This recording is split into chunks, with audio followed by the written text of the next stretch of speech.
Date के हिसाब से 24 लग जाएगी, लेकिन रात के 3 बजे करीब 2 बज के 50 मिनट पे हमारी ट्रेन बांदा पहुँचेगी। वहाँ पर हम लोग 24 तारीख को थोड़ा रेस्ट करेंगे, थोड़ा प्रेम सिंह जी के साथ जो भी हमारा संवाद रहेगा वो भाग रहेगा। और तो 24 तारीख हमारे पास एक तरीके से एक एक्स्ट्रा टाइम मिलेगा। हम बहुत सारी बातों पर बातचीत कर सकते हैं, क्वेरी कर सकते हैं और उनके साथ टाइम स्पेंड कर सकते हैं और वाड़ी देख सकते हैं और जो कुछ भी हमको एक्स्ट्रा भाग मिलेगा सो मिलेगा और कुल मिलाकर के रिलैक्स करेंगे। फिर 25, 26, 27, 28 ये 4 दिन वहाँ पर आवर्तनशील खेती के ऊपर पूरा उनका जो रहेगा एक वर्कशॉप है, उस वर्कशॉप में हमारे अलावा भी कुछ लोग जुड़ेंगे। तो वो भाग रहने के बाद 29 तारीख को आपके साथ एक विशेष सत्र रहेगा उनका। तो जो विशेष सत्र रहेगा उसमें आप अपने व्यक्तिगत जो भी आपके प्रश्न आदि रहेंगे उनको भी ले सकते हैं। व्यवस्था से संबंधित जो भी प्रश्न रहेंगे उनको भी लिया जा सकता है ना?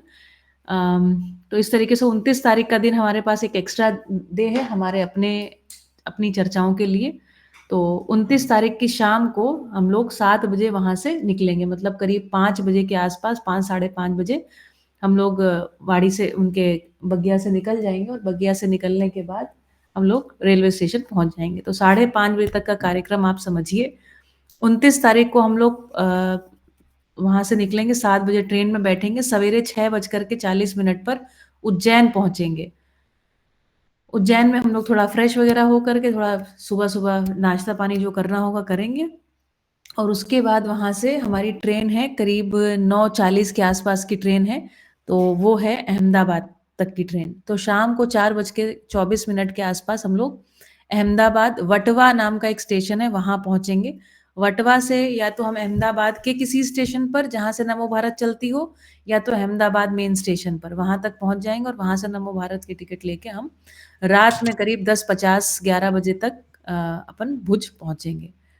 तो 30 तारीख की रात में पहुँच जाएँगे और बाई चांस अगर हमारी ट्रेन लेट होती है तो फिर हम लोग उसके अलावा कोई ट्रेन लेंगे या बस लेंगे, जो भी अनुकूलता बनेगी लेंगे। वापसी की टिकट नहीं करी है। जो भी टोटल हुआ है उसका अमाउंट वो आपको बता दिया जाएगा, वो 1-2 दिन के अंदर बता देंगे। अब उसके वो अमाउंट बताने की जल्दीबाज़ी नहीं है, लेकिन बस एक सूचित करने भर की बात है। ठीक है और वहाँ पर आवर्तनशील जो हमारा ये वर्कशॉप है, उसका उन्होंने अपनी तरफ से कोई भी चार्ज उन्हें नहीं लेना है। तो वो एक तरीके से आपके लिए इसको क्या कहना चाहिए, आपके लिए उपहार है ना? उनके लिए उनकी भेंट है, उनका ज्ञान आपके लिए उपहार स्वरूप है। लेकिन मुझे लगता है कि हम लोगों को खाने-पीने का जो एक बेसिक मिनिमम चार्ज हमको दे देना चाहिए।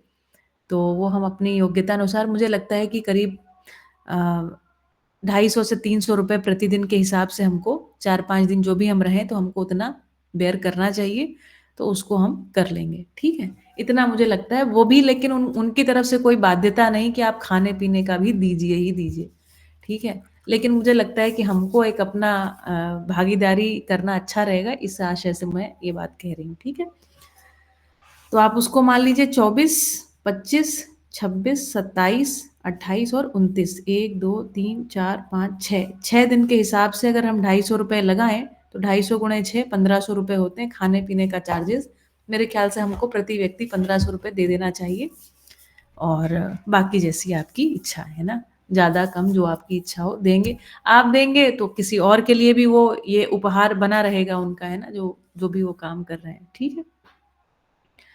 तो इतनी ये सूचना थी। मेरे हिसाब से देखिए, निहार बेटा जी आप आ नहीं सकते, बाकी तो मेरे ख़्याल से सारे लोग उदय बेटा जी ने हैंड रेज़ किया था, आज वो एब्सेंट हैं। तो लेकिन उन्होंने मुझे मैसेज नहीं किया आप उनका नाम और ऐज और ये सारी चीज़ें और फाइनल कन्फर्मेशन नहीं दिया इसलिए उनकी टिकट नहीं बुक करी है। बाकी तो सभी के जो कन्फर्मेशन है हो गए हैं और एक निहार बेटा जी आप ही नहीं आ पा रहे हैं तो ठीक है, कोई बात नहीं। देखिए लॉस इसमें अभी इसमें अब ये तो है नहीं कि आप लोगों को ज़बरदस्ती है ना और किसी चीज़ का वो दिखा करके हम फाइनल करें तो ठीक है जितना रिकॉर्ड कर पाएँगे रिकॉर्ड करेंगे, बाकी जो वहाँ पर जा कर के सीखने का, किसी व्यक्ति के सामने मिलने का जो अ, वैभव है वो तो मिल कर के ही जान पाएँगे, ठीक है। चलिए, तो इतनी सूचना थी आप सभी के लिए। आज हम अभी अभी आपके साथ जो शेयर करने जा रहे हैं वो प्रेम सिंह जी ने टेडएक्स नाम का एक प्लेटफ़ॉर्म है, है ना? एजुकेशन, टेक्निकल एजुकेशन को लेकर के एक बहुत बढ़िया प्लेटफ़ॉर्म है, जहाँ पर दुनिया भर के जो एजुकेटर्स हैं, दुनिया भर की एजुकेटिव टॉक्स देने का, है ना, अच्छे लोगों को मौका मिलता है। तो प्रेम सिंह जी ने भी कई साल पहले इस एक टॉक को दिया था, तो मुझे लगता है कि हम सबको वो सुनना चाहिए। इस आशय से आपके साथ उसको मैं शेयर कर रही हूँ, ठीक है? तो इसको ध्यान से सुनिए, मैं प्रश्न पूछूँगी और उसके बाद आज अध्याय 1 जिसका जिसका की चर्चा हमारी हो गई थी, लेकिन उसको आज वर्ड बाय वर्ड हम थोड़ा पढ़ के वो उसको मैं पढ़ाने का भी एक काम रखूँगी, ताकि आप मध्यस्थ दर्शन की भाषा में भी पारंगत होते चलें। तो इस आशय से चैप्टर को लाइन बाय लाइन भी पढ़ा दूँगी, ठीक है? चलिए, ध्यान से सुनिएगा।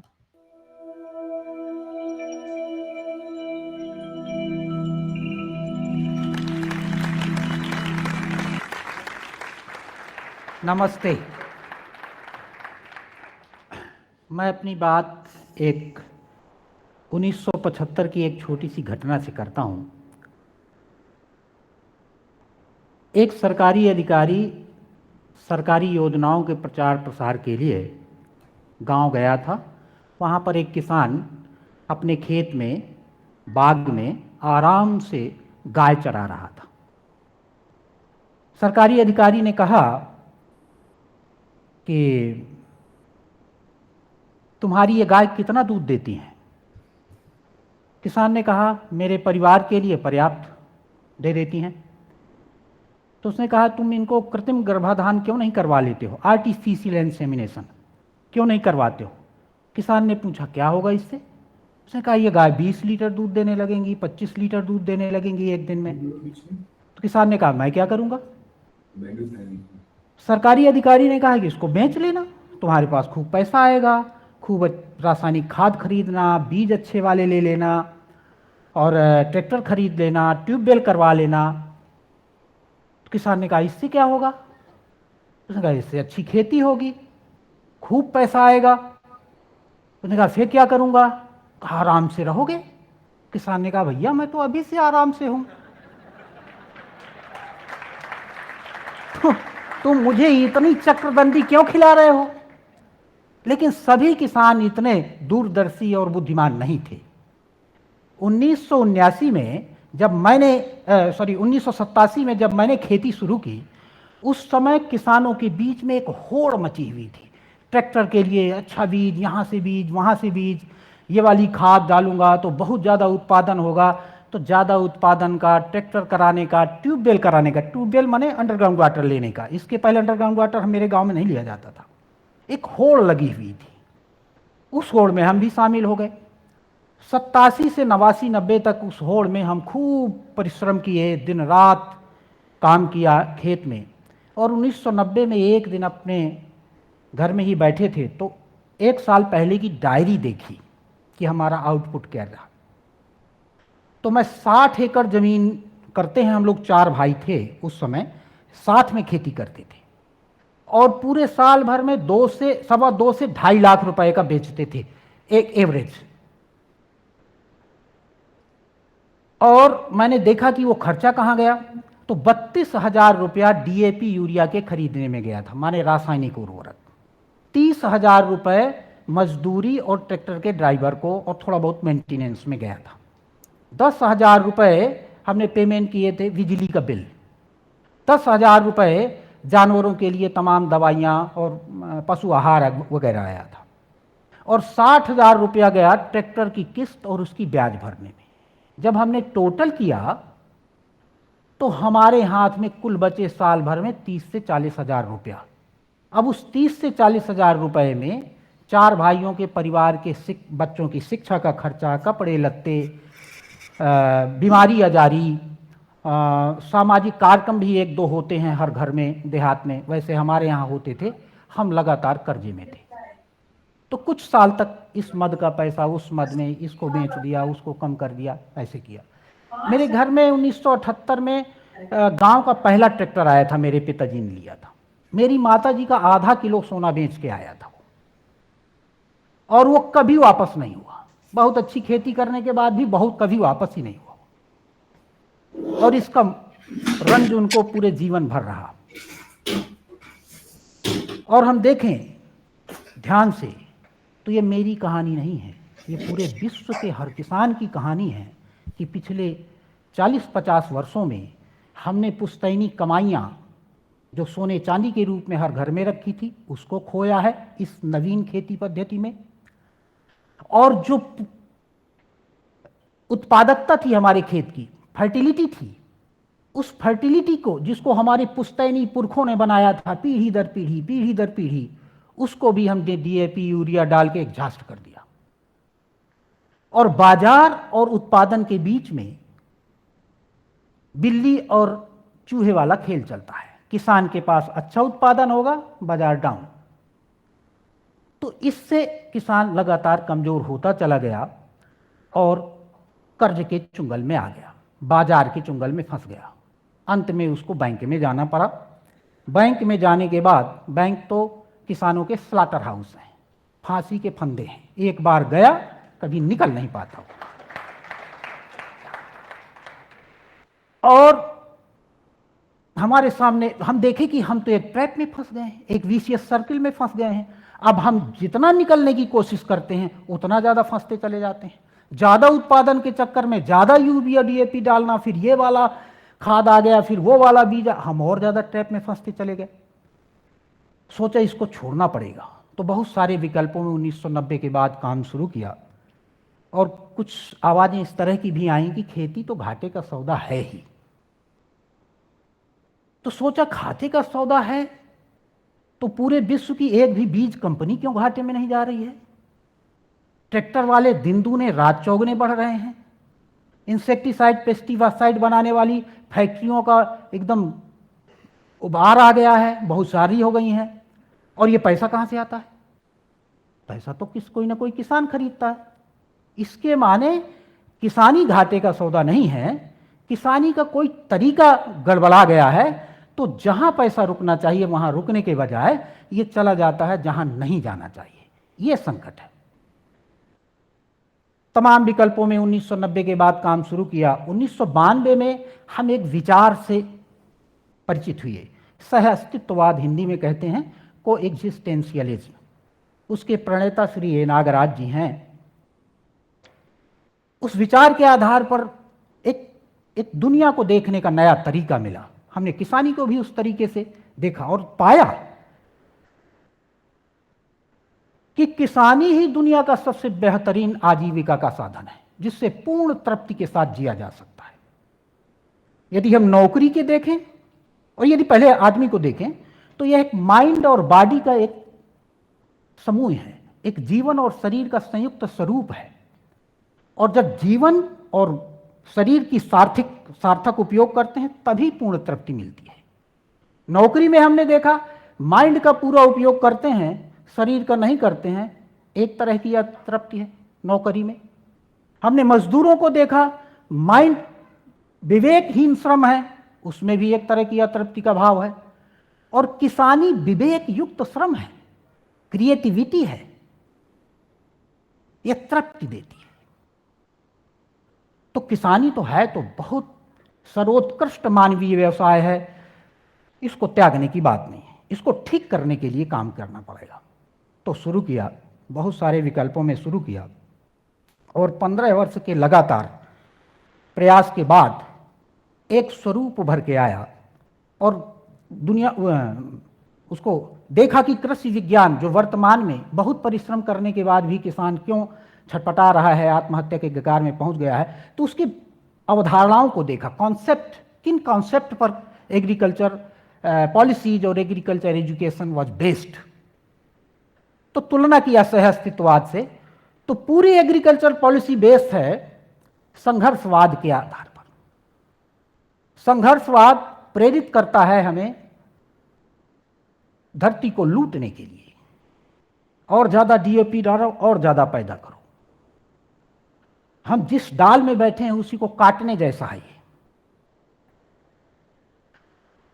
और दूसरा नियम, और प्रकृति में जबकि हमने देखा कि सह अस्तित्व है सब जगह, हम पदार्थ, वनस्पति जगत, जीव जगत और मनुष्य सबको देखें, एक के बिना दूसरे का अस्तित्व संभव ही नहीं है।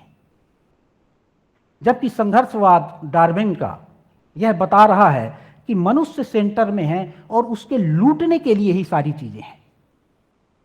अब जो अवधारणा ही गलत है हमारी, तो हम कैसे सह अस्तित्व में रह सकते हैं। दूसरी चीज एक समझ में नहीं आई कि आप कुछ भी करते रहिए, उसका परिणाम नहीं आएगा। आप खूब डीएपी डालिए, खूब यूरिया डालिए, इसका कोई परिणाम नहीं भोगने पड़ेगा। जबकि हम प्रकृति के नियमों को अगर गंभीरता से देखें तो यहाँ एक नियम है और सारी वस्तुएं नियम से चलती हैं। एक नियंत्रण भी उपलब्ध है, स्वतः नियंत्रण उपलब्ध है, कोई नियंत्रण कर्ता उपलब्ध नहीं है, स्वतः नियंत्रण उपलब्ध है और संतुलन भी उपलब्ध है। और मनुष्य ही एकमात्र ऐसी इकाई है जिसको कल्पना और कर्म करने की पूर्ण स्वतंत्रता है, लेकिन फल भोगने की परतंत्रता है। उसी का परिणाम है जो अभी सब ज्यादातर लोग मास्क लगा के निकल रहे हैं, अपने ही कर्म का परिणाम है। तो प्रकृति के नियमों में देखा कि भैया इसमें जो करेंगे तो फिर भोगना पड़ेगा, भोगने की तैयारी रखिए और खूब करिए मनमानी जो करना है, अदरवाइज आपको प्रकृति के नियमों को समझना पड़ेगा। तीसरी चीज एक समझ में आई कि there is a proportion in the nature. पानी भी हाइड्रोजन और ऑक्सीजन का एक बैलेंस है। और पूरी धरती को देखें तो सौरमंडल का एक हिस्सा है, सौरमंडल एक ब्रह्मांड का हिस्सा है। और पृथ्वी के अंदर देखिए तो पदार्थ, प्राणी वर्ग, वनस्पति जगत, जीव जगत और मनुष्य एक निश्चित प्रोपोर्शन में बने रहते हैं। जैसे एक नियम है, बिल्ली चूहा खाती है, कभी आज तक चूहों की जनगणना कम हुई है क्या बिल्लियों से? शेर सब कुछ खाता है, जनगणना में सब कुछ घटा है कि शेर घटा है? तो ये प्राकृतिक नियम है, स्वयं बने रहते हैं, एक निश्चित प्रोपोर्शन है। इसको समझना पड़ेगा, इस कॉन्सेप्ट पर अपने एग्रीकल्चर पॉलिसी और एग्रीकल्चर एजुकेशन बिल्डअप करनी पड़ेगी। और चौथा एक क्वालिटेटिव ग्रोथ का सिद्धांत है इस प्रकृति में। आप देखिए जितना हमारा पेड़ पौधे वनस्पति जगत है, सब कुछ धरती, पानी, हवा से लेता है, और जब वो देता क्या है वापस, उसको और ज्यादा एनरिच करके वापस दे देता है। और अब जीव जगत को देखिए आप, वो वनस्पति जगत से लेता है, चारा और घासें और फल फूल खाता है, और पदार्थ से लेता है और वापस करता है। क्या करता है? उससे ज्यादा एनरिच करके वापस करता है और अपनी प्रजाति के लिए आगे सुगम करता है। जैसे पेड़ पौधे जो कुछ भी लेते हैं तो वापस उसको बहुत ज्यादा ईडेबल फॉर्म में मिनरल्स देते हैं और तमाम 16 पोषक तत्व वापस कर देते हैं, फर्टिलिटी बढ़ा देते हैं और दूसरे पेड़ों के लिए जमने के लिए सुगम स्थिति बना देते हैं। जीव जगत को देखें तो जीव जगत भी जो वनस्पति जगत और पदार्थ जगत से लेता है उसको और ज्यादा इंगेज कर देता है। जैसे एक गाय, एक भूसे के ढेर को आप ऐसे ही खेत में भेज दें तो उसको फर्मेंट होने में 1 साल या 6 महीना लगेगा, और वही काम एक गाय 12 घंटे में कर देती है। 1 ग्राम गाय के गोबर में 3 करोड़ माइक्रो बैक्टीरिया होते हैं, और गाय अपने वंश परंपरा के लिए भी आगे अनुकूल परिस्थितियां बना देती है। चूंकि घास बहुत अच्छी होगी, अगर बैक्टीरिया बहुत अच्छी क्वालिटी का बैक्टीरिया जाएगा तो वनस्पति जगत और फ्लोरिश करेगा, और फिर गायों के लिए भी और ज्यादा अनुकूल हो जाएगा वातावरण। और मनुष्य क्या कर रहा है? नहीं बोलने की जरूरत है, अपना मल मूत्र भी ऐसा सुरक्षित करके रख रहा है कि वो खेत में ना जाने पाए, और अंत में वो जाएगा किसी नदी में और नदी को बर्बाद करेगा।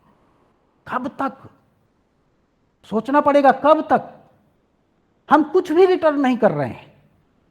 और एक आखिरी नियम भी समझ में आया, और हमारे आध्यात्मिक लोगों ने भी एक भ्रम पैदा किया था कि यह संसार तो, और इसमें बड़ा मजेदार बात है कि आध्यात्मिक लोग और भौतिकवादी लोग दोनों इस बात पर सहमत हैं कि यह धरती का नाश होना है। एक कहता है कि ईश्वर ने जब पैदा कर दिया है इसको, और जब ईश्वर की इच्छा होगी तब ये खत्म कर देगा। बात ही नहीं है हमारी, कुछ भी करो, मनमानी कर सकते हैं। भौतिकवादी कहते हैं कि एक बड़ा धमाका हुआ था कभी, उससे पृथ्वी बन गई थी, फिर एक नए धमाके का इंतजार करिए। अब जब हम पहले से ही मान लेते हैं कि इस धरती का नाश होना है, तो बताइए एग्रीकल्चर का पैटर्न कौन डेवलप करेगा? तो अभी तक नहीं हुआ, अभी तक एग्रीकल्चर का कोई पैटर्न डेवलप नहीं हुआ, दुनिया की किसी धार्मिक किताब के द्वारा और न दुनिया के भौतिकवादी किताबों के द्वारा। हम किसानों को उसको डेवलप करना पड़ेगा, ये चैलेंज आया। और नियम को देखा, प्रकृति को ध्यान से, तो आप देखिए पदार्थ है, ये पृथ्वी के बैलेंस को बनाए रखने के लिए, नदियां जहां से निकली है वहीं पर ठीक है, पहाड़ जहां उगा है वहीं पर ठीक है, ये धरती के संतुलन के लिए। हम क्या कर रहे हैं? पहाड़ को उतना ही खोद दे रहे हैं जितना ऊंचा था वो, अपने राजस्व वृद्धि के लिए। इस नदिया को मोड़ के उस नदिया से जोड़ रहे हैं, और हम कल्पना करते हैं कि हम शाश्वत वातावरण बना लेंगे, हम सस्टेनेबल लाइफ स्टाइल पा लेंगे हम। दूसरा देखिए, वनस्पति जगत को, ये बीज के द्वारा साइक्लिक होता है, आवर्तनशील होता है। आप पूरे पेड़ को पत्ती काट डालिए, पेड़ काट डालिए, कुछ भी करिए, जैसे प्रयोग करना है वैसे प्रयोग करिए, आप उसके बीज को मत डिस्टर्ब करिए। और बीज अगर डिस्टर्ब नहीं करेंगे तो जैसी हमारे पुरखों ने हमें सजी हुई धरती दी थी, पेड़ पौधे फल फूल वनस्पति से, वैसे ही पृथ्वी हम अगले पीढ़ी को सौंप देंगे। अदरवाइज हम उसको हमसे छूट जाएगी। इसी तरह आप देखिए जीव जगत का, यदि उसके वंश परंपरा को हम डिस्टर्ब न करें तो हमें सदा सदा से गाय मिलती रहेगी, शेर मिलता रहेगा, भालू मिलता रहेगा, चीता मिलता रहेगा, सारा जीव जगत बना रहेगा, हमारी पृथ्वी सदा शाश्वत बनी रहेगी। और हम कर क्या रहे हैं? मनुष्य वनस्पति जगत के बीजों को जीएमओ सीड के नाम से खिलवाड़ कर रहे हैं, और जीव जगत को भी वनस्पति जगत से मिक्स कर रहे हैं, जीएमओ सीड्स। और हम अपेक्षा कर रहे हैं कि हम शाश्वत खेती, सस्टेनेबल एग्रीकल्चर, जैविक खेती, ऑर्गेनिक फार्मिंग, क्या क्या नाम है सब कर लेंगे। जा रहे हैं पश्चिम की ओर और इंतजार कर रहे हैं कि हिमालय पहुंच जाएंगे। तो हम उस आधार पर एक नया सिस्टम, नया एग्रीकल्चर पैटर्न डेवलप किया, उसका नाम हमने आवर्तनशील खेती दिया। 15 साल तक मैंने स्वयं प्रयोग किया। हर कास्ट मैंने अपने खेत के 3 हिस्से किए। एक हिस्से में फल फूल की खेती की, दूसरे हिस्से में पशुपालन के लिए चारागाह वगैरह बनाए, और पशुओं की संख्या खेत के संख्या के आधार पर अनुपात में फिक्स किया। और तीसरे 1/3 हिस्से में उस एग्रोक्लाइमेटिक जोन में जहाँ पर जो किसान रहता है, जितने प्रकार का फल, सब्जियाँ, दालें, अनाज, तेल, व्हाट एवर इज पॉसिबल, उसको पैदा करना चाहिए। और किसके लिए पैदा करना चाहिए? अपने घर के लिए। अपने दिमाग से बाजार को बोते समय भी निकाल दे, और जो भी पैदा हो उस समय भी बाजार दिमाग में न रहे। जो अपने से बचे उसको प्रोसेस करके फिर बाजार ले जाए, तब वो समृद्ध होगा। और बाजार से जो वापस आए उसमें एक निश्चित हिस्सा अपने गांव या पड़ोस में दलित और वंचित लोगों को उनके एजुकेशन, उनके हेल्थ केयर, उनको न्याय दिलाने, उनको रोजगार के अवसर दिलाने में व्यय करें। किसानी सामाजिक पेशा है, इंडिविजुअलिज्म नहीं है इसमें। व्यक्तिवाद, अकेले व्यक्ति खेती नहीं कर सकता। खेती परिवार और समाज का विषय है, इसलिए समाज को हमें क्लियर करना पड़ेगा। तो इस 5 स्टेप की खेती का नाम हमने आवर्तनशील खेती दिया। अब थोड़ी देर के लिए खेती वाला चैप्टर क्लोज करें। अब दुनिया में देखें कि समस्या कितने प्रकार की हम पूरी मानव जाति फेस कर रही है। ये देश वो देश नहीं, पूरी मानव जाति।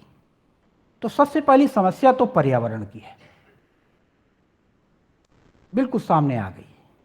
दूसरी समस्या है अमीरी और गरीबी की रेखा लगातार बढ़ती चली जा रही है और यह व्यक्ति में तनाव पैदा करता है। और तीसरी परेशानी जो भोग रही है मानव जाति, खाद्यान्न की कमी,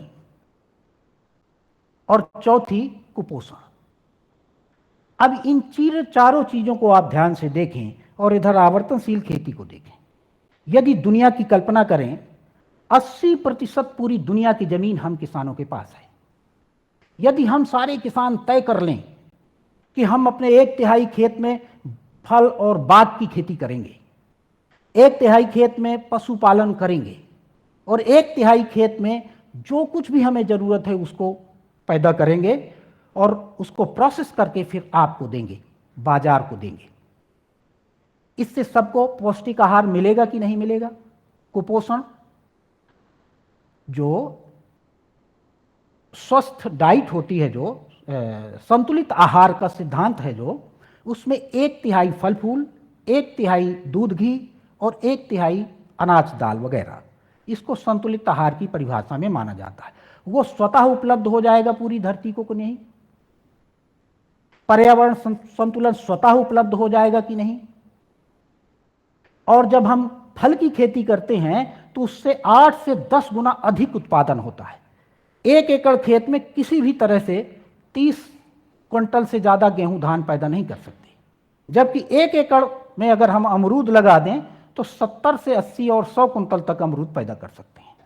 तो 8 से 10 गुना अधिक उत्पादन बढ़ जाएगा और चारों समस्याओं से निजात मिलने की एक संभावना उदय हो सकती है यदि हम किसानों को सही ढंग से ट्रीट करें, उनको इनकरेज करें, उनका बल बढ़ाएं और जिस सम्मान के लायक हैं उस सम्मान को दें। तो हमें किसी पॉलिटिशियन, किसी साइंटिस्ट, किसी ब्यूरोक्रेट की तरफ मुंह नहीं देखना पड़ेगा इस पर्यावरण संतुलन के लिए। धन्यवाद।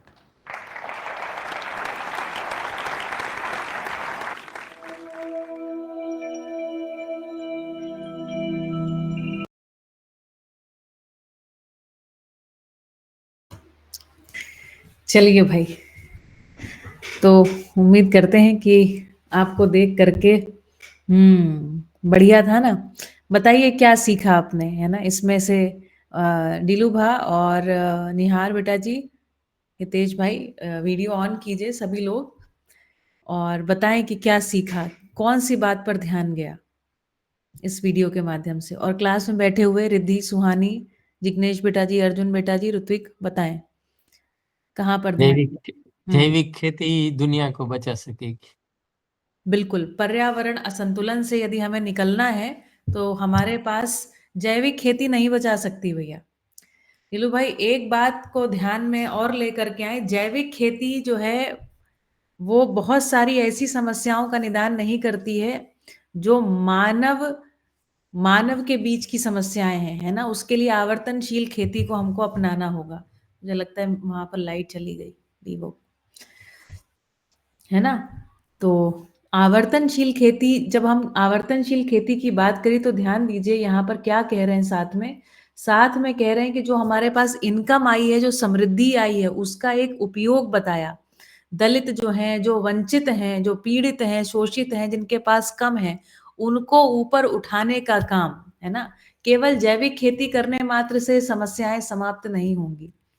मानवीय, जो मानव की परस्परता में जो समस्याएं उत्पन्न हुई हैं, उन समस्याओं को भी हमको निकालना है। तो आवर्तनशील खेती में मानव के बीच की जो समस्याएं हैं उनको भी सुलझाना एक कार्यक्रम है। ठीक है, तो आवर्तनशील खेती इसलिए। ठीक है नीलूबा, समझ में आई बात? हाँ, बढ़िया। हाँ जी, सही। और बताइए हितेश भाई, बताइए कहाँ ध्यान गया जी।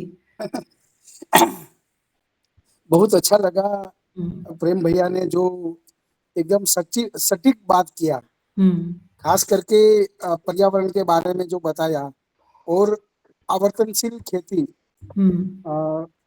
ओनली फॉर सिर्फ खेती से कुछ नहीं चलने वाला है। खेती में भी 3 हिस्सा करके बताया। एक में फल फूल हो जाएगा, एक में ग्रेन पल्सिस मिलेट्स हो जाएगा और एक में पशुपालन हो जाएगा। बिल्कुल। तो हमारी रिक्वायरमेंट जो है एक पौष्टिक आहार के हिसाब से हमारे परिवार के लिए, हमारे गांव के लिए इतना सफिशिएंट हो जाएगा, और जो बचत हो जाएगा उसमें से हम हमारे जो पिछड़े वर्ग है या हम जो जरूरतमंद है उसको पहुंचाएंगे, और जो उसमें से बच जाएंगे उसमें से बाकी की जरूरत हमारी पूरी हो जाएगी। बहुत तो बढ़िया। एकदम बढ़िया है। और उसमें वो भी बताया, जो पहला सबसे स्टार्टिंग में उदाहरण दिया एकदम दिल छू जाने वाला था कि किसान को खुश होने के लिए ट्रैक्टर खरीदना, ये खरीदना बिल्कुल जरूरत नहीं है, और अभी भी खुश है।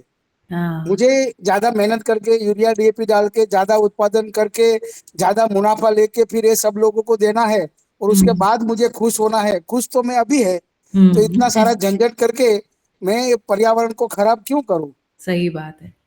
तो ये बहुत अच्छा, जो हम लोग अक्सर हमारे प्रोग्राम में भी ये बात करते हैं कि अभी दीदी यही हालत हो गया है।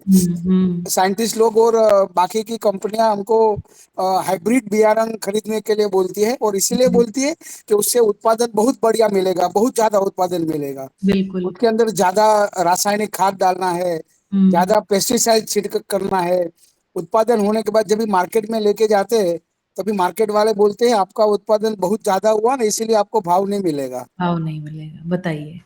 और वो भी जो उत्पादन है वो भी हेल्थ के लिए सही नहीं है, न्यूट्रिशन वैल्यू बराबर नहीं है। पूरा जो सृष्टि का बैलेंस है उसको भी डिस्टर्ब करके वो उत्पादन आया है। तो बिल्कुल। क्यों हम लोग आवर्तनशील प्राकृतिक खेती करके हमारा जीवन व्यवहार करें, और उसमें से जो बच रहा है वो हमारे भाई बहन को दे, और हमारा जीवन खुशी से जिए। बिल्कुल, बहुत एकदम बढ़िया बात। सिंपल है, तो बहुत बहुत अच्छा बढ़िया आपने लगा। बात कही। देखिए, इसको थोड़ा-सा जोड़ते हैं, आज का जो सत्र आगे बढ़ाएँगे। निहार बेटा जी, आप बताएँगे क्या बात अच्छी लगी? थोड़ा आप भी बताइए, फिर उसके बाद आगे बढ़ें। जी जी। जी, बताएँ। जो सर ने बताया कि उन्होंने 1987 में एक ट्रैक्टर लिया था, उन्होंने उनके पापा ने। उन्होंने कहा कि हम ट्रैक्टर की किस्तों पहले जो खर्च करते थे वो चार भाई मिलके खेती करते थे, 60 बीघा जमीन तक। उन्होंने कहा कि हम साल के 2-2.5 लाख रुपए कमाते थे ऐसे, कि टोटल ऐसे 2-2.5 लाख रुपए खेती में से आते थे। उनमें से उनमें से कुल 35,000, मिलाकर के हाथ में उनके 40,000 आए थे साल भर के। हाँ, उसमें से पूरा घर चलाना और क्या फंक्शन वगैरह सब कुछ अटेंड करना, वो भी उसके लिए हाँ, मुश्किल हो जाता था। सही बात है। हम्म। सोचिए, अभी 10,000 प्रति भाई के हिस्से में आया, और जो माताजी का आधा किलो सोना था वो तो चला ही गया। वो तो कभी लौट के नहीं आ पाया। अब आधा किलो सोना अभी भी खरीदना अपने बस का तो है नहीं। हाँ है ना? बताइए। ये पीड़ा है, ये हर एक घर की कहानी लगभग बन गई है। हाँ। ठीक है। बढ़िया। तो चलिए, मैं बात को रखती हूँ और आज के हम चैप्टर को भी शुरू करते हैं। धीरे-धीरे चैप्टर 1 एक्चुअली है ना, समरी रूप में तो उस दिन प्रेम चाचा जी ने क्लास ली तो उन्होंने रख ही दिया है। फिर भी हम उसको और थोड़ा गहरा-गहरा के पढ़ेंगे ताकि आपके दिमाग में बैठ जाए। और डीओ क्लास तो जुड़ नहीं पा रही है। जनक सर, अगर आप सुन रहे हैं तो किसी बच्चे को बोलिए कि वो अपने फ़ोन से जुड़ जाए। मुझे लगता है लाइट चली गई है वहाँ। आज है ना, यहाँ लाइट की बहुत इश्यू है। हाँ, जुड़ गए, ओके। जिग्नेश बेटा जुड़ गए, ठीक है। तो जिग्नेश, क्या हुआ बेटा, लाइट चली गई वहाँ पर? हाँ, लाइट चली गई। हाँ, आज है ना, यहाँ पर भी लाइट का ही इश्यू था, इसलिए हम भी नहीं आ पाए क्योंकि हमारी जो इलेक्ट्रिक गाड़ी है वो चार्ज नहीं हो पाई। और यहाँ जो सिस्टम है वो कैसा है, सोलर पैनल से तो है लेकिन जाता जो है वो केबल में है, यहाँ के सीधा केबल में जाता है। चलिए, तो कोई बात नहीं, अभी आपके मोबाइल से ही जुड़े हुए हैं। ऐसे रख दीजिए कि आप सभी को आवाज़ है और मुझे आपका वीडियो दिखाई पड़े, ठीक है? चलो, तो एक बहुत अच्छी बात उन्होंने कही कि जो मानव है वो शरीर और जीवन का संयुक्त रूप है। तो जब हम ऐसा कोई क्रियाकलाप करते हैं जिसमें केवल जीवन की बौद्धिक शक्तियों का इस्तेमाल होता है तो शरीर श्रम से छूट जाता है।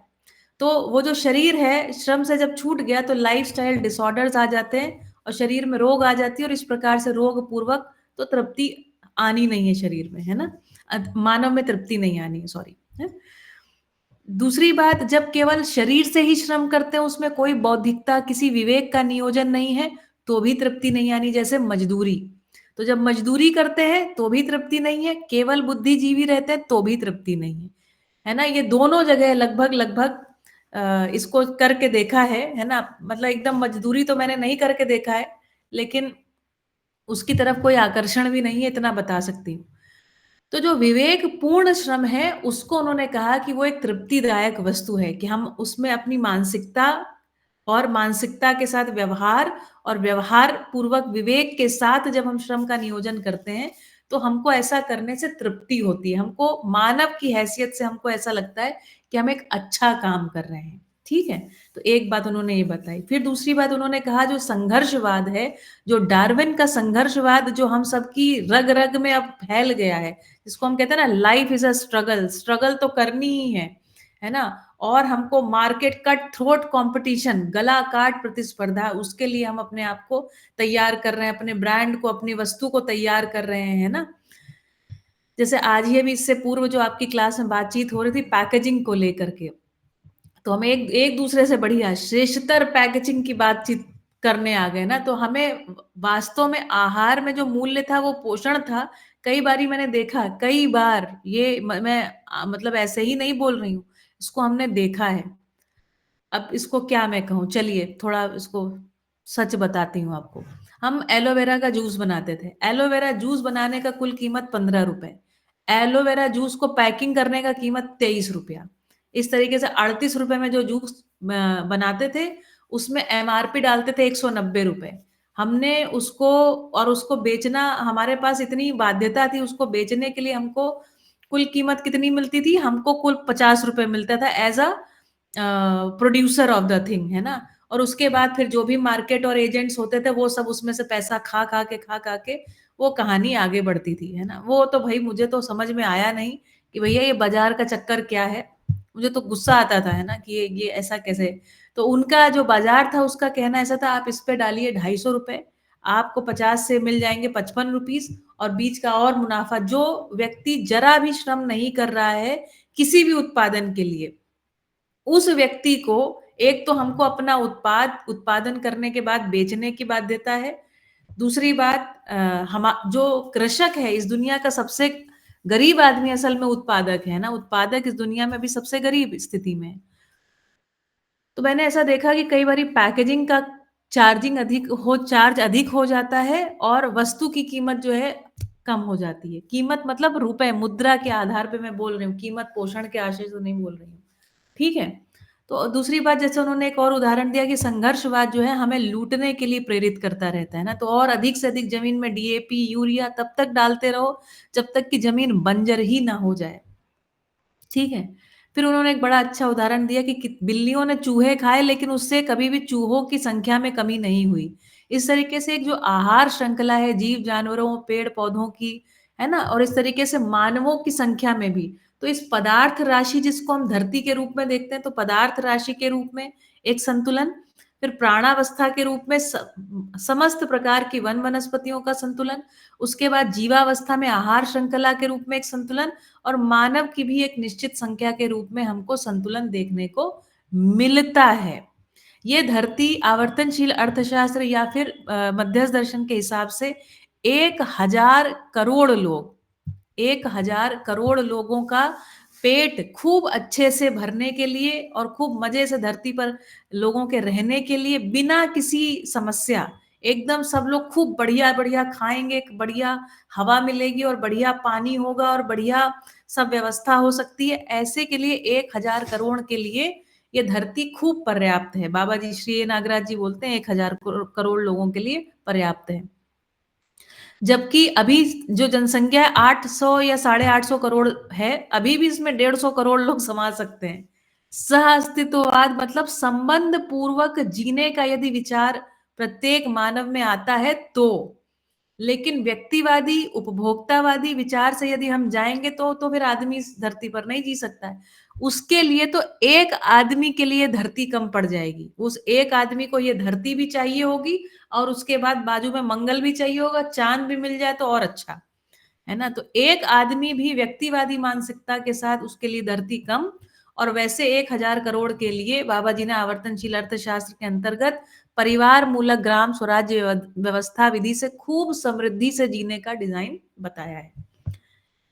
फिर उन्होंने एक और उदाहरण दिया। उन्होंने कहा देखो, जब इस अस्तित्व को देखते हैं तो इस अस्तित्व में जो धरती है, व्यापक सत्ता में संपृक्त ये धरती को जब हम देखते हैं तो 4 अवस्थाओं के रूप में सहअस्तित्व दिखता है।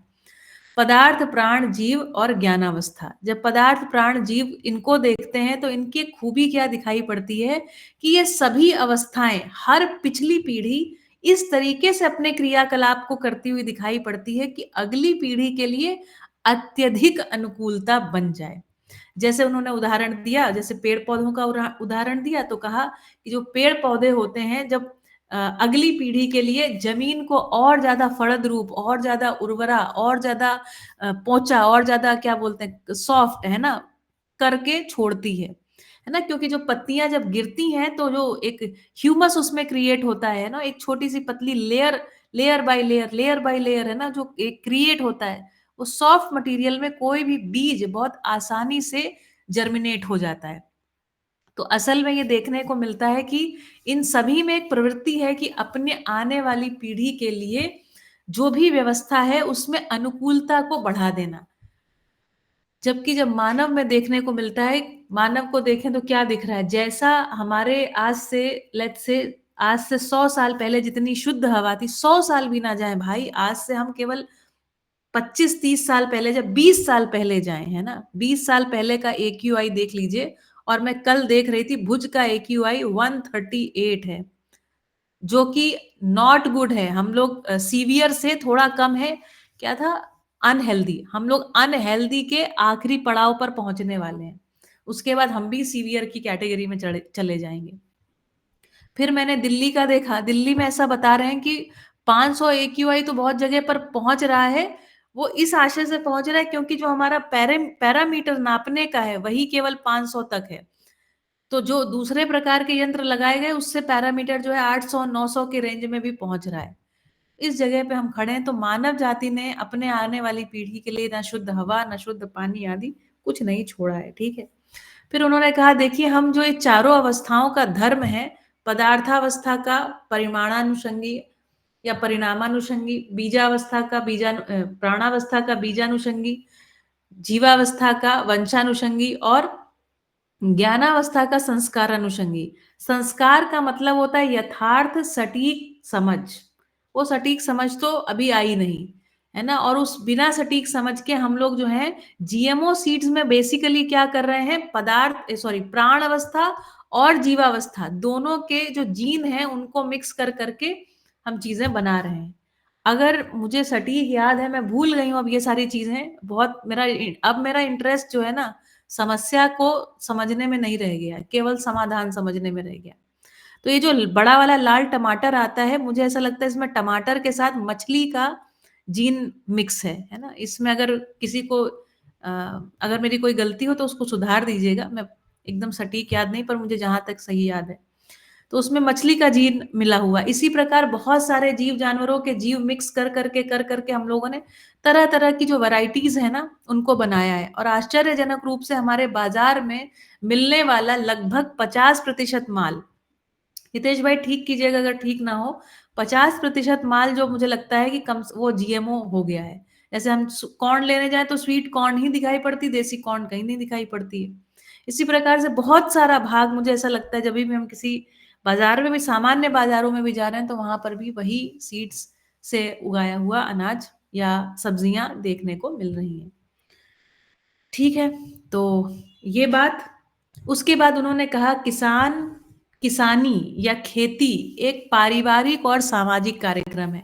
जब भी हम industrial based agro processing unit को सोचेंगे, हम कहीं ना कहीं बहुत तगड़ी मार खाने के लिए तैयार हो जाइए। तगड़ी मार मैं ये नहीं कह रही हूँ कि आप पैसे के आधार पर खाएंगे, आप मेंटल स्ट्रेस के रूप में सबसे पहली मार खाएंगे, है ना। तो यदि एक परिवार तैयार नहीं है, संबंध पूर्वक हम सही से काम नहीं कर सकते, मिलजुल करके काम नहीं कर सकते, और परिवार का मतलब केवल आपका परिवार, वंशानुषंगी परिवार को नहीं कह रही हूं मैं, है ना। आपके जो भी भाई बंधु मित्र हैं, आप जिस जगह रहते हैं वहां के 2-4 परिवार जुड़ करके, इसको मैं परिवार कह रही हूँ।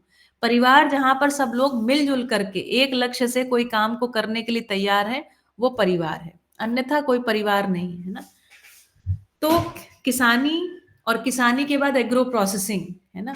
एग्रो प्रोसेसिंग एक पारिवारिक कार्यक्रम है और पारिवारिक के साथ ये सामाजिक कार्यक्रम है। आवर्तनशील खेती या जिस कोर्स में आपने अपने आप को एनरोल किया है, इट्स अ सामाजिक, ये सोशल वेलफेयर वाली खेती की बात कर रहे हैं। एक ऐसी खेती जिससे पदार्थ, प्राण, जीवावस्था संतुलित रहे, मानव को पोषण मिले। इसलिए जीएमओ सीड से आधारित कोई भी वस्तु का ना उत्पादन है, ना यहाँ पर उसकी प्रोसेसिंग है। ठीक है, तो ये एक नैतिक मूल्य की भी बात कर रहा है कि सामाजिकता के साथ नैतिकता जुड़ती है। दूसरी बात क्या कर रहा है कि जैसे कहा प्रेम सिंह जी ने कहा कि जो आवक हुई है उससे हम उसके किन लोगों को उठा रहे हैं, उससे तो उठा रहे हैं एक समाज में जो शोषित वंचित वर्ग है उसको ऊपर उठाना। तो श्री ए नागराज जी कहते हैं यदि आप समृद्ध हैं तो इस समृद्धि का प्रमाण क्या होगा कि आपने कितने और लोगों के समृद्ध होने में मदद की है। इसको वो कहते हैं कि आपकी समृद्धि का प्रमाण होगा। आप समाधानित हैं, आप समझदार हैं, इसका क्या प्रमाण है? आपने कितने लोगों को सही बात समझाई है, या आपकी समझ का प्रमाण है। तो यहाँ पर दो प्रकार के मूल्यांकन हैं जो मैंने उस दिन पिछले सैटरडे वाले सत्र में भी आपके सामने रखा। यही दो आधार होंगे आपके भी मूल्यांकन के इस कोर्स में कि कितने हमें समाधान हुआ, तो हम क्या इस बात को समझा पा रहे हैं, आगे कम्युनिकेट कर पा रहे हैं, तो हम समझे हैं। दूसरे, यदि हम समृद्ध हुए हैं तो समृद्धि में कितने लोगों की समृद्धि में सहायक हो करके या कितने लोगों के सहायता से किसी कार्यक्रम को मिलजुल करके बना पा रहे हैं, यही हमारा असली प्रमाण होगा। ठीक है, बाकी बात वो करते हैं कि आवर्तनशील खेती, और आवर्तनशील खेती में एग्रो प्रोसेसिंग इंक्लूडेड है। इस बात को आप ध्यान दीजिए। आवर्तनशील खेती का मतलब केवल खेती करना नहीं है, या जैविक खेती इसका मतलब नहीं है। ये एक पारिवारिक सामाजिक कार्यक्रम है। तो हमेशा जब हम बाजार में वो वस्तु दे रहे हैं तो वस्तु कभी भी, है ना, जैसे बस केवल हमने वहां पर जैसे अपने गेहूं में अपने खेत में गेहूं उगाया और गेहूं उगा के सीधे उसको मार्केट में डाल दिया, इसको आवर्तनशील खेती नहीं कह रहे हैं। आवर्तनशील खेती में agro processing always always always inclusive है ना। तो हमेशा खेत में जो भी वस्तु आई है उसका प्रोसेसिंग होगा, और उसका प्रोसेसिंग डिमांड के आधार पर होगा, है ना कि एक आर्टिफिशियल डिमांड को क्रिएट करना आवर्तनशील खेती की नैतिकता के विरुद्ध कार्यक्रम है। Advertisement is not the way, है ना। यहां पर एक संबंध पूर्वक, विश्वास पूर्वक, आवश्यकता पूर्वक हम उस वस्तु का उत्पादन कर रहे हैं। तो यहाँ पर बजाय कि एक आर्टिफिशियल डिमांड खड़ी करने के, वास्तव में लोगों को बहुत सारी चीजों की आवश्यकता है जो उनको अनुपलब्ध है। तो अनुपलब्ध वस्तुओं को पहले पहचान लेना, और पहचानने के बाद उनका उत्पादन करना, और उत्पादन करके इस प्रकार से पूरकता करना, इसको कह रहे हैं आवर्तनशील खेती। ठीक है, और उन्होंने लास्ट में एक बड़ा इंपॉर्टेंट डेटा बताया। उन्होंने कहा 80% जमीन अभी भी किसानों के हाथ में। अब मुझे पता नहीं कितना बड़ा सत्य है, मतलब ये तो आश्चर्यजनक सत्य है, मुझे लगता नहीं था कितना बड़ा होगा, लेकिन एनीवेज इतना तो मैं मान सकती हूँ कि किसानों के हाथ में ऐसा नहीं है, लेकिन उस पर खेती हो रही है, ये बात मैं मान सकती हूँ। तो उस पर खेती हो रही है, उस पर सभी लोगों का अपना स्वायत्तता, उनका स्वत्व है, मतलब उनके नाम की खेती, ऐसा जरूरी नहीं है। लेकिन क्योंकि अभी देखिए ना, जिनके नाम की खेती होती है वो तो खेती करते नहीं है, खेती करते हैं मजदूर। मजदूर को कभी ये महसूस ही नहीं होता कि वो उसकी जमीन है ना। तो वो जमीन, वो चाहता है कि शोषण करें अधिक से अधिक, डालिए डीएपी, डालिए यूरिया, है ना, और हमको भी पैसा मिले, आपको भी पैसा मिले। तो किसी को धरती की उर्वरकता से लेना देना रह नहीं गया। तो इस प्रकार से जब हम खेती करते हैं ना, तब तो फिर हो जाती है तकलीफ। इसलिए सबसे पहले तो किसका समझदार होना, उसका जिसकी जमीन है, क्योंकि उसको तो कम से कम ये रहेगा ना, थोड़ा मोह तो रहेगा कि हमारी जमीन है, इस जमीन को बेहतर करें। तो एक सामान्य रीत से, है ना, जब हम एक बढ़िया खेती करते हैं, जैविक खेती, पारिवारिक खेती, सामाजिक खेती, है ना, और आवर्तनशील खेती, इसको हम कह रहे हैं। आवर्तनशील खेती में सब कुछ इंक्लूडेड हो गया। तो जब इस विधि से कर रहे हैं तो अपनी आगे आने वाली पीढ़ी के लिए एक बढ़िया, है ना, उर्वरा खेत हम छोड़ करके जाएंगे, एक सुंदर हवा पानी की व्यवस्था हम छोड़ करके जाएंगे, वाटर टेबल रिचार्ज करके हम अगली पीढ़ी को सौंपेंगे। ये महत्वपूर्ण है। ठीक है, तो पर्यावरण के असंतुलन से निपटने के लिए ये अपने आप में मुझे लगता है कि ये रामबाण है भाई, है ना, रामबाण। ठीक है चलिए, तो ये रही समरी, और हम थोड़ा सा पठन कर लेते हैं जो हमारा इतनी बात में यदि किसी को कोई प्रश्न हो, कोई बात जोड़नी हो तो जोड़ सकते हैं, और फिर हम आगे बढ़ते हैं। मैं आपको किताब पढ़ के समझाती जाऊंगी, क्योंकि ये किताब पढ़ना सीधा सीधा आपके बस का नहीं है, इसलिए, है ना, इस आशय से बस। चलिए,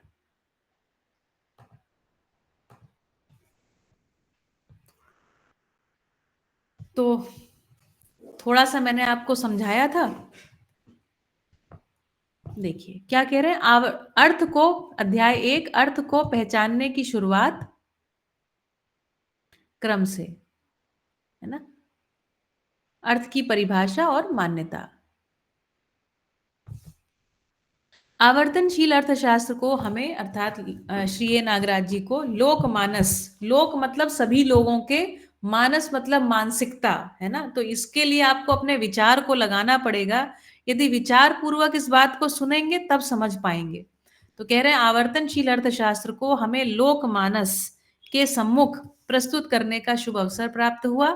इसके पहले अभी तक व्यक्तिवादी समुदायों के रूप में गुजरी बीती मानव परंपरा में तत्कालीन विधियों से मानव को ही स्वीकृत अर्थ का स्वरूप, परिवार में आवंटन अथवा बंटन, समुदायों में विनिमय, आवश्यकता, संभावना, स्रोत और मानव से किया गया प्रवृत्तियों और कार्यों का सामान्य स्पष्टीकरण को उचित समझकर उसे भी प्रस्तुत किए हैं।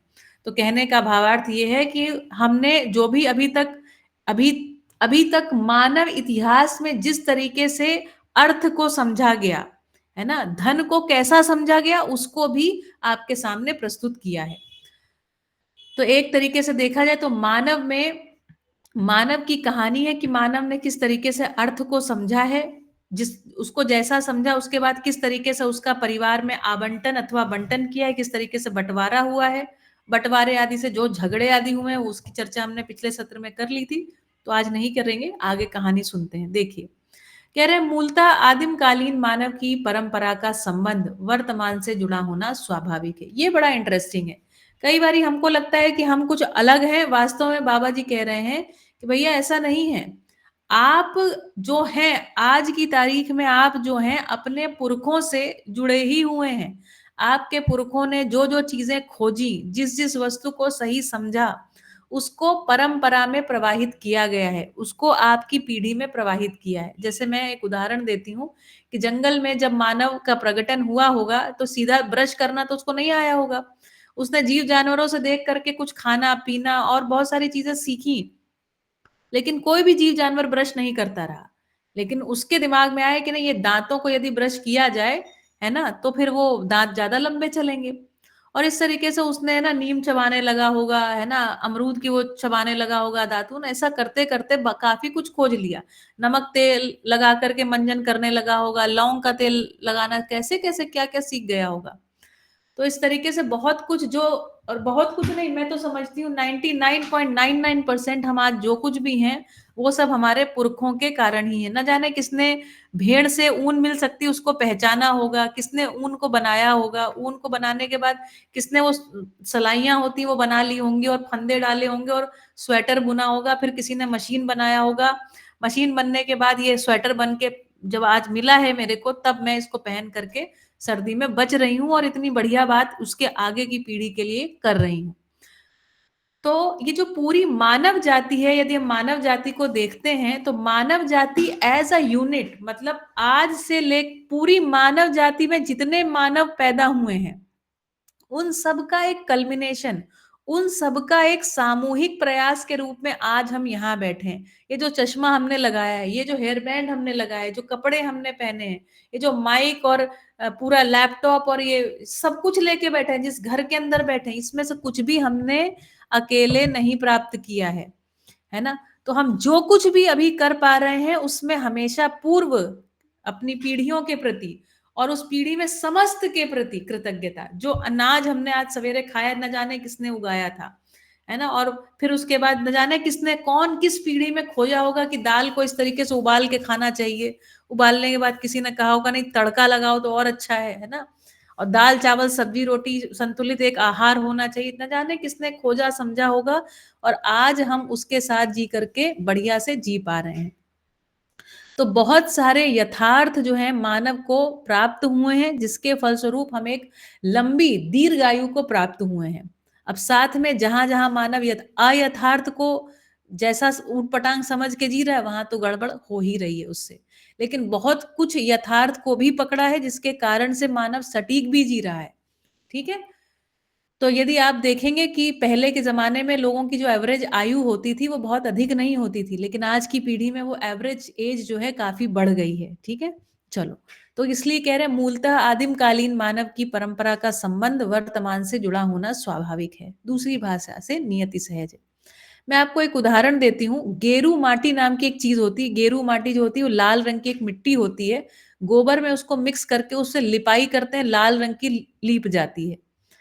मैंने हमारे घर में जब शादियां होती हैं तो शादियों में एक बड़ी अजीब सी चीज होती है ना, मतलब एक वो होती है ना परंपरा, रूढ़ी टाइप की कुछ परंपरा रहती है। तो हमारे यहाँ क्या करते हैं, गोबर से 7 वो बनाए जाते हैं।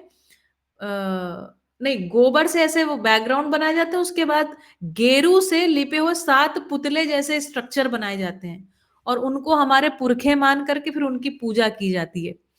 तो मैंने अपनी माताजी से पूछा कि भाई ये कौन सी परंपरा है, हम लोग जब कोई रिचुअल शुरू करते हैं तो ये पहले गेरू और गोबर का क्या उपयोग है।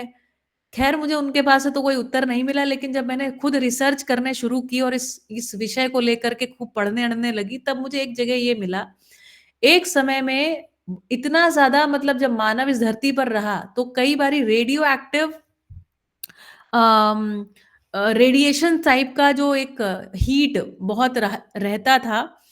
और उस समय जो हमारे पूर्वज थे तो अपने शरीरों में ना गोबर और ये क्या नाम से गेरू है ना, ये जो गेरू को अपने शरीरों में वो कर लेते थे, लेप कर लेते थे उससे। तो जिसके कारण से रेडियो एक्टिविटी का इफेक्ट हमारे ऊपर नहीं आता रहा। और इसी कारण उसके बाद एक लंबे समय तक, मतलब ये सब गेरू आदि की जो उपयोग है इसको पाया गया, केव मैन के टाइम से उसका उपयोग करते रहे और इस तरीके से अपने आप को काफी सेफ करते रहे। तो चूना, गेरू मिट्टी और गोबर, इन 3 चीजों का उपयोग मानव ने अपने स्वास्थ्य के अर्थ में बहुत लंबे समय से, बहुत पहले से करते आ रहे थे। और उसके बाद तो फिर आप जानते हैं, आपने भी देखा होगा, गोबर और गेरू और चूने से हम लोग अपने झोपड़ियां और अपने घर और जमीनें है ना, ये लीपने का क्रम तो मैंने भी अपने बचपन में देखा है, अभी भी लीपते हैं। ठीक है, तो कहने का आशय ये है कि बहुत सारे बातों को हम सटीक समझते नहीं है, उनके प्रयोजन को ठीक नहीं समझते, उनको बाद में रूढ़ी वगैरह मान के पूजने लग जाते हैं। जैसे अब उनको, अब ना हमारी माता जी को ना गोबर का वो पता कि क्यों बना रहे हैं और क्यों गेरू से वो पुतले बना के पूजे जा रहे हैं, वो नहीं पता, लेकिन बस पूज रहे हैं। तो अब इससे भी है ना, मतलब इसीलिए अगली पीढ़ी के अंदर है ना बहुत सारा उच्छृंखलता एक पैदा हो जाती है, मुझे लगता है कि यदि उनको कारण नहीं पता चलता है किसको हम क्यों कर रहे हैं। खैर, तो मूलतः आदिमकालीन मानव की परंपरा का संबंध वर्तमान से जुड़ा होना स्वाभाविक है। तो जैसे हम कपड़े पहनते हैं, जैसे हम खाना पीना करते हैं, ये बहुत सालों, कई हजारों सालों से ये सब चीजें चल रही हैं। ठीक है, दूसरी भाषा से नियति सहज है। नियति सहज का मतलब है ऑटोमेटिक। ऑटोमेटिक है क्योंकि हर माँ अपने बच्चे को वही जो खुद खाती रहेगी वही खाना सिखाएगी। तो इस तरीके से हर माँ अपने बच्चे को सिखाती जा रही है और वही लोग जब स्वयं माँ बाप बनते हैं अपने बच्चे को सिखा रहे हैं। तो ये परंपरा कहीं पर भी टूटी हुई नहीं है। स्वाभाविक का तात्पर्य हर काल देश में मानव अपनी अपनी सीमा में ही स्व को स्वीकार करता हुआ इस धरती पर जिया है।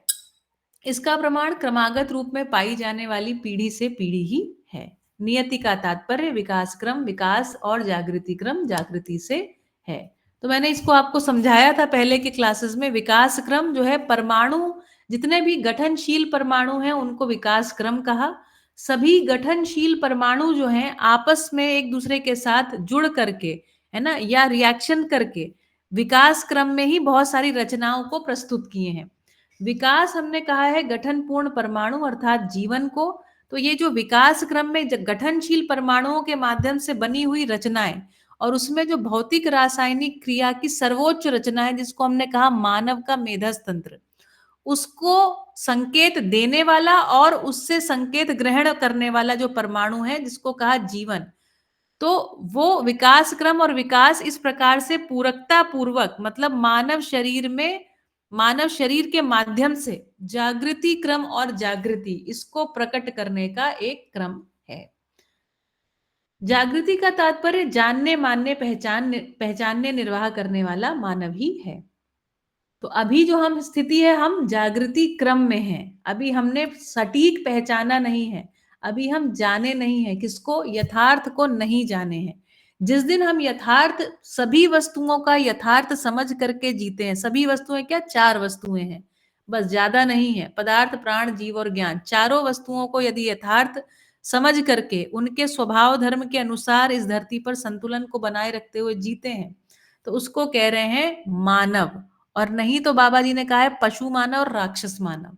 जो संघर्ष वाद को मानने वाले मानव हैं, उनको ही बाबा जी राक्षस मानव भी बोले हैं। जिनका शोषण होता है, जो अपना शोषण करवा लेते हैं, उनको पशु मानव, और जो करते हैं उनको राक्षस मानव, है ना। वी आर सब ह्यूमंस अदरवाइज। तो कह रहे हैं कि सब ह्यूमन से ह्यूमन, और ह्यूमन के बाद सुपर ह्यूमन। सुपर ह्यूमन को बोले हैं देव मानव, दिव्य मानव विधि से, है ना। तो उसको कह रहे हैं जागृत मानव विधि से मानव इस धरती पर जिएगा, यही उसकी डेस्टिनी है। फिर कह रहे हैं जब कभी भी एक से अधिक मानवों का होना सानिध्य रूप में होता है, तभी एक दूसरे की पहचान होना स्वाभाविक है। संचेतनशीलता सहज मानव में पहचानने की क्रिया ही न्यूनतम संचेतना का प्रमाण है, और संबंधों की पहचान भी न्यूनतम संचेतना का द्योतक है। इसका प्रमाण है आज भी प्रत्येक स्वस्थ मानव न्यूनतम रूप में आसपास की चीजों को पहचानता है। आसपास का तात्पर्य शब्द, स्पर्श, रूप, रस, गंधेंद्रियों की पहुंच की सीमा है। संचेतना का तात्पर्य भी जानने, मानने, पहचानने एवं निर्वाह करने से है। इस प्रकार इस धरती पर आदि मानव शरीर रचना बंदर, भालू आदि किसी जीव जानवरों के शरीर में रचित होकर धरती में स्थापित होना स्वाभाविक रहा। थोड़ा सा पहले इसको समझ लेते हैं, फिर आगे बढ़ते हैं आगे, क्योंकि कहानी बढ़ जाएगी आगे, है ना।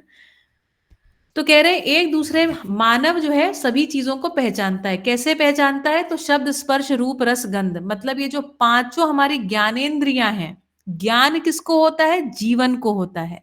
होता किसके माध्यम से? इंद्रियों के माध्यम से। इंद्रियां कहाँ होती हैं? शरीर में होती हैं। तो ये जो हमारी आई, ईयर, नोज, टेस्ट के लिए अपनी टंग है ना, और स्किन, तो 4 चीजें तो हमारी यहीं गले से ऊपर ही हमको दिखाई पड़ती हैं। और उसके बाद एक जो है पूरे शरीर में स्किन के रूप में एक इंद्रिय रहती है।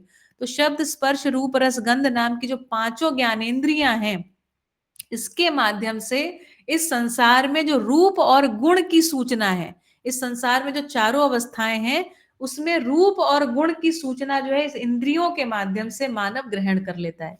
उसमें भी सर्वाधिक भाग रूप का रहता है, गुण का थोड़ा भाग रहता है। तो इतने भाग को मानव ग्रहण कर लेता है। स्वभाव और धर्म के लिए प्रत्येक वस्तु का, मतलब पदार्थ, प्राण, जीव और ज्ञान, इनके स्वभाव और धर्म को, या मध्यस्थ गुण, स्वभाव और धर्म को जानने के लिए प्रत्येक मानव में जिज्ञासा नाम की चीज रहती है। तो जैसे ही बच्चा बोलना शुरू करता है, तो हर एक वस्तु को वो जानना चाहता है। अब वो जानना चाहता है, जानने के लिए अपने माता पिता, अभिभावकों और अपने टीचर्स के पास जाता है। टीचर्स मतलब अध्यापकों के पास जाता है। तो अभिभावकों और अध्यापकों से बच्चा इन प्रश्नों के उत्तर पाना चाहता है। लेकिन चूंकि मानव परंपरा में ही यथार्थ नहीं है, चूंकि अभी शिक्षा में सटीक यथार्थ मानव पकड़ ही नहीं पाया है, तो अभिभावक और अध्यापक भी इन सत्यों को अगली पीढ़ी तक पहुंचाने से चूक जाते हैं, जिसके कारण से मानव में ज्ञान अधूरा रहता है। किस चीज का ज्ञान अधूरा? तो मध्यस्थ गुण, स्वभाव और धर्म, इनका ज्ञान ये खाली रहता है हिस्सा। ये हिस्सा खाली रहने के कारण एक अतृप्ति बनी रहती है ना। क्योंकि जब हम जीने जाते हैं तो हम कुछ करते हैं, जो चाहते हैं वो हो नहीं पाता है। कुछ का कुछ करते रहते हैं और कुछ का कुछ होता रहता है। जैसा चाहते थे वैसा अल्टीमेटली नहीं होता, इसका नाम दुख है। ठीक है, ये सब हम पहले सत्रों में पढ़ चुके हैं, इसलिए इस पर बहुत नहीं बोल रही हूं। तो कह रहे हैं जब कभी भी एक से अधिक मानवों का होना सानिध्य रूप में होता है, तभी एक दूसरे की पहचान होना स्वाभाविक है। अब चूंकि मानव न पदार्थ, प्राण, जीव और ज्ञान, चारों अवस्थाओं का सटीक यथार्थ अध्ययन नहीं किया है, उसकी धर्मीयता को भी ठीक नहीं समझा है। तो मानव जो है एक दूसरे को भी पहचानता है, तो उसका आधार भी क्या हो जाता है, शरीर मूलक संबंधों के आधार पर ही पहचानता है। तो इसको कह रहे हैं संचेतनशीलता सहज मानव में पहचानने की क्रिया ही न्यूनतम संचेतना का प्रमाण है। संबंधों की पहचान भी न्यूनतम संचेतना का द्योतक है। तो हम बच्चों को भी एक दूसरे, मतलब हम परिवार में कैसे पहचानते हैं, जब बच्चा होता है तो अभी भी कहते हैं देखो इसकी शक्ल किस पे गई है, मम्मी पे गई है, पापा पे गई है ना। तो इसी आधार पर अभी भी हम रूप के आधार पर ही माता पिता संबंध को पहचान रहे हैं, रूप के आधार पर ही फिर अन्य संबंधों को पहचान रहे हैं। इस तरीके से आज भी शरीर मूलक विधि से एक निश्चित सीमा, एक बाउंड्री में हम परिवार की सीमा जिसको कह रहे हैं शरीर मूलक परिवार की सीमा में संबंधों को पहचान रहे हैं। तो जिनको पहचानते हैं उनको अपना बोलते हैं, और जिन अन्य को हम क्या मान लेते हैं, पराया मान लेते हैं। तो अपनों के साथ अपनों जैसा व्यवहार और परायों के साथ परायों जैसा व्यवहार। तो परायों का शोषण हो सकता है और अपनों का पोषण करना, इसकी बाध्यता के साथ हमने पूरे अर्थतंत्र को निर्मित किया है। ठीक है। तो बाबा जी कह रहे हैं कि संचेतनशीलता अभी तो देखिए शरीर मूलक विधि से न्यूनतम संचेतना चल रही है, और बिल्कुल छोटी सी बात है, जैसे कोई जीव जानवर होता है, चाहे कोई बच्चा रहता है, चाहे कोई मानव है, हम देखते हैं तो अपने आसपास की चीजों को पहचानने की प्रवृत्ति इनमें दिखाई पड़ती है। संचेतना का तात्पर्य जो है वो जानने, मानने, पहचानने, निर्वाह करने से है। इसमें जो आवर्तनशील अर्थशास्त्र कह रहा है उसमें जानकर मानने वाला भाग अभी तक हुआ नहीं है। हम लोग कुछ कुछ चीजें माने रहते हैं, उसको जान नहीं पाते, है ना। जैसे ईश्वर को माने रहते हैं आस्था विधि से, लेकिन ईश्वर क्या है ये हम जान नहीं पाते हैं। ये जानने की कोई विधि अभी तक तो नहीं बताई गई है। ठीक है, हर कोई जान सकता है, ये विधि अभी हमारे पास उपलब्ध नहीं है। जबकि मध्यस्थ दर्शन ईश्वर को व्यापक वस्तु के रूप में पहचानता है और कहता है इसको हर एक व्यक्ति सह अस्तित्व के रूप में अनुभव कर सकता है। ठीक है, चलो। तो कह रहे हैं संचेतना का तात्पर्य भी जानने, मानने, पहचानने एवं निर्वाह करने से है। अब देखो आगे बता रहे हैं, इस प्रकार इस धरती पर, अब चूंकि धरती की कहानी सुना रहे हैं, कह रहे हैं धरती पर आदि मानव शरीर रचना बंदर, भालू आदि किसी जीव जानवरों के शरीर में रचित होकर धरती में स्थापित होना स्वाभाविक रहा। तो जैसा कि हमने पहले बात करी है कि हमारे पास 3 प्रकार की मूल कहानियां हैं। एक तो भौतिकवादी कहानी है, एक अपने पास आदर्शवादी कहानी है।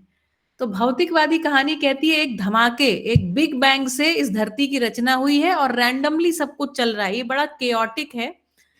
केओटिक मतलब जिसका कुछ समझ नहीं आता, क्या इसका धड़ा नहीं समझ में आता, इसका आधार कुछ समझ में नहीं आता, बस रैंडमली चीजें हो रही हैं और होते होते होते होते आदमी इस धरती पर आ गया, और फिर से कोई न्यूक्लियर वेपन या कोई इस तरीके से धूम धड़ाका होगा और उसके बाद धरती समाप्त हो जाएगी। ये कहानी है भौतिकवाद की, धरती की रचना की, है ना। आदर्शवाद की कहानियां सब लोग अपनी अपनी कहानी सुनाते हैं। प्रत्येक धर्म के पास अपनी एक कहानी है ना। Everybody has a story. कोई लोग कहते हैं 5 दिन में धरती बनी, कोई लोग कहते हैं 3 दिन में, कोई लोग बोलते हैं 7 दिन में धरती बनी। इस प्रकार की हर एक आदर्शवादी कहानी में मूलतः धरती कैसे आई, धरती में फिर कौन सी वस्तु कब बनाई, कौन से दिन ईश्वर ने क्या बनाया, इस प्रकार की कहानियां हैं, है ना। कोई बोलता है कि भाई समुद्र मंथन हुआ, वहां से कुछ चीजें निकल आई। इस मतलब देखिए, अब चलिए उसमें डिटेल में नहीं जाते हैं, आप मोटा मोटा इस बात को समझ लीजिए, है ना। और तीसरी बात, मध्यस्थ दर्शन सह अस्तित्ववाद कह रहा है कि भाई इस धरती पर एक प्रयोजन है, वो प्रयोजन है सह अस्तित्व का प्रकटन। सह अस्तित्व का प्रकटन मानव के माध्यम से होगा। क्यों? क्योंकि मानव सह अस्तित्व का प्रतिरूप है। किस रूप में? जड़ और चैतन्य की एक संयुक्त साकार रूप में मानव सह अस्तित्व का प्रतिरूप है। और मानव में जब मानव देव मानव दिव्य मानव के रूप में जीता है तो नित्य नित्य सह अस्तित्व को प्रकट करता है, मतलब संबंधों में पूरकता को प्रकट करते हुए इस धरती पर चारों अवस्थाओं को संतुलन में बनाए रखते हुए जीता है, जीने देता है, जीने दे करके बल्कि जीता है ना। ऐसी बात मध्यस्थ दर्शन कर रहा है।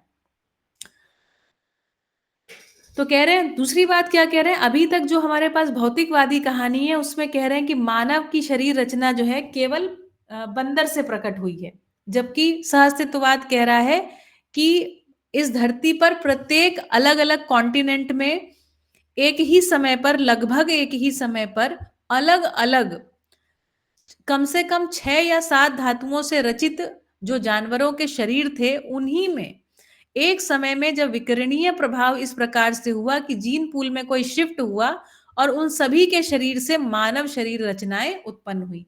इसीलिए इसी प्रकार से हम सबकी अलग अलग नस्लें हैं। कोई लोग थोड़े सांवले हैं, कोई लोग थोड़े ऊंचे हैं, कोई लोग थोड़े गोरे हैं, और ये इस प्रकार से एक शरीर रचनाएं जो है, अलग अलग शरीर रचनाओं के होने का कारण क्या रहा? क्योंकि अलग अलग जीव जानवरों के शरीर से एक समय में जब उनके जीन पूल में कोई शिफ्ट हुआ विकिरणीय प्रभाव के कारण, तब जो है मानव इस धरती पर आया, जिसको मध्यस्थ दर्शन उत्सव क्रिया बोलता है ना। ये गड़बड़ नहीं है, ये एक उत्सव है। उत्सव कब बोलते हैं?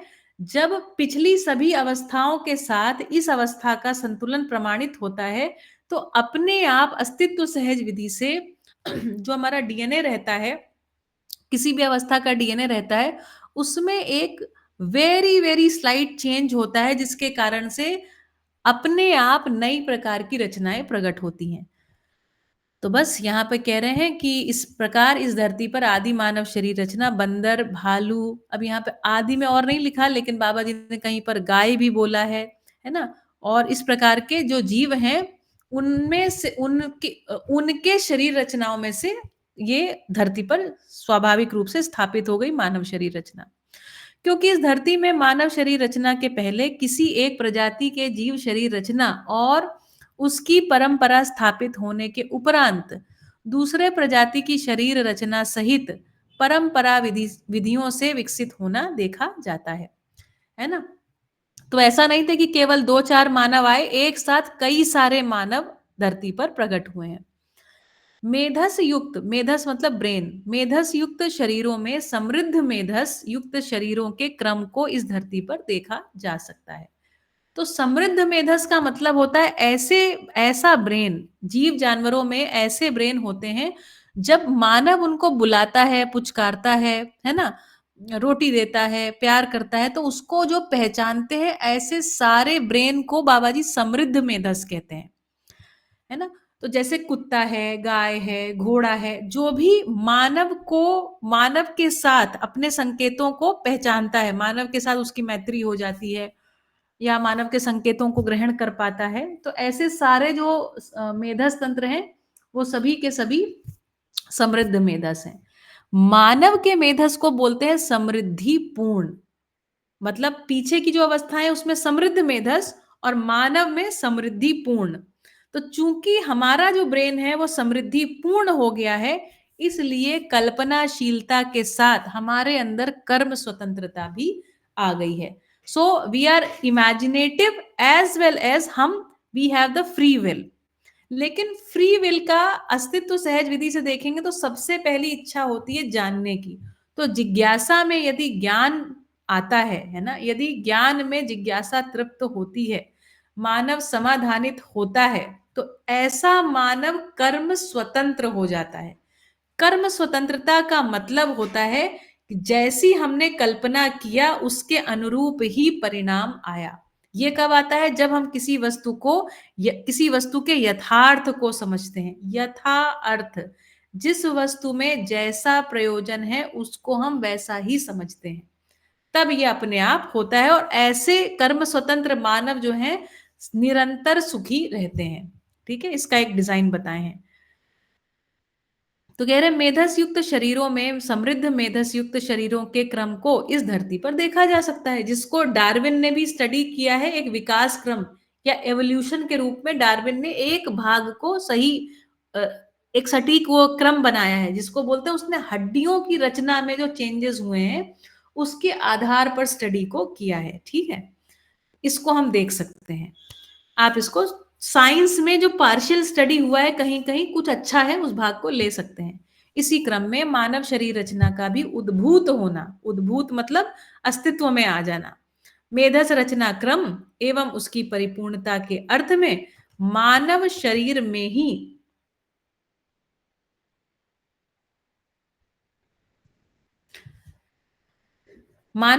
में ही सर्वोपरि समृद्ध मेधस रचना एवं उसके अनुरूप शरीर कार्यतंत्र स्पष्ट हो चुका है। तो इसी क्रम में कह रहे हैं मानव शरीर भी आया और मेधस रचना जो क्रम है, जो ब्रेन डेवलपमेंट है, उसको भी देख सकते हैं, उसकी परिपूर्णता हो गई मानव के ब्रेन में। उसको बोला है सर्वोपरि, मतलब दी बेस्ट, समृद्ध मेधस है ना, दी बेस्ट ब्रेन जो है मानव में आ गया। और उसके अनुरूप शरीर कार्यतंत्र, तो मतलब ब्रेन ज्ञानवाही और क्रियावाही दोनों इसमें तंत्र हैं।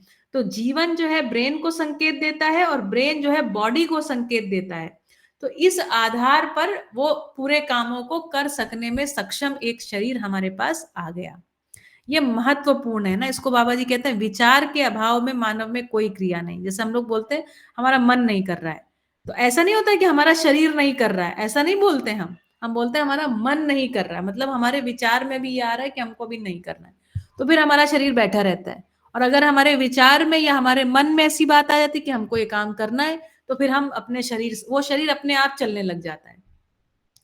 इसको कह रहे हैं कि उसके अनुरूप शरीर कार्यतंत्र स्पष्ट हो चुका है। स्पष्ट हो चुका है का मतलब विजिबल है। इसी के साथ यह भी स्पष्ट है कि मानव शरीर रचना के पहले की जितने भी प्रकार की शरीर रचनाएं प्रस्तुत हैं, वे भी समीपस्थ वस्तुओं घटनाओं से व्यंजित होना दिखाई पड़ती हैं। व्यंजित होने का तात्पर्य तुरंत ही उस ओर समीचीन शब्द स्पर्श रूप रसगंध अपने प्रवृत्ति को नियोजित करता हुआ से है। इसलिए आदि मानव का भी समीचीन स्थिति घटनाओं से व्यंजित होना सहज सिद्ध होता है। व्यंजित होने का मतलब होता है कि जैसे टन से पीछे आवाज आई तो हम लोग ऐसे पीछे मुड़ के देखते हैं किसने किया। मान लो यहाँ से कहीं से कुछ गुलाब की खुशबू आने लगे तो हम लोग की तुरंत हमारा ब्रेन सिग्नल देता है कि इधर इधर देखो, तो हम उधर की तरफ देखते हैं कि कहाँ पे गुलाब के फूल रखे हुए हैं। इसको बोलते हैं व्यंजित होना, है ना, मतलब एक प्रकार का कंपन होता है और उस कंपन को हमारा जीवन पकड़ लेता है और उसके बाद अपनी सारी जो हमारे जो 5 सेंसेस है उनको नियोजित करता है उस वस्तु को पहचानने में।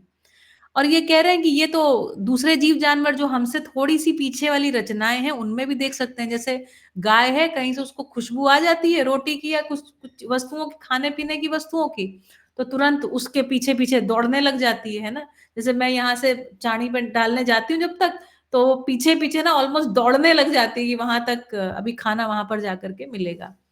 ठीक है, तो इसको कह रहे हैं व्यंजित होना। इसलिए आदि मानव का भी समीचीन स्थिति घटती घटनाओं से व्यंजित होना सहज सिद्ध होता है।